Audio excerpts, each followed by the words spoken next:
trouble fully emptying your bladder. So you go, but it feels like you're not quite done, or you find yourself going again a few minutes later. This one I didn't personally have myself, but I hear about it a lot from women in our community. And it's one of the most overlooked. When pelvic floor muscles are not relaxing and coordinating the way that they should, feeling fully emptying can get harder. It's a quiet sign that you might sort of discount and not even realize is one that you should be paying as much attention to. And so it can be easy to brush off and not, you may not even mention it in an appointment. So please mention it.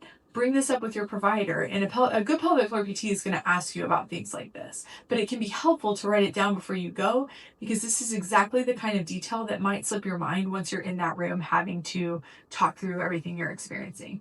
And a quick thing here, the hardest part of getting help for me was walking into an appointment and trying to remember everything I had been feeling, especially because I was in those early weeks postpartum. Everything was crazy, and I just didn't, I always would leave it feeling like, oh, I wish I would have said this, or I thought of this other thing afterwards. And so I made a pelvic health symptom tracker, which is free. And what you do is you write down what you notice, when it happens, and how it affects your day. And then you can bring it with you, or you can just use it ahead of time to remind yourself and see patterns that you may not recognize if you aren't taking those intentional pauses to reflect on your body throughout the day. And it can make that conversation with your PT or your provider so much easier.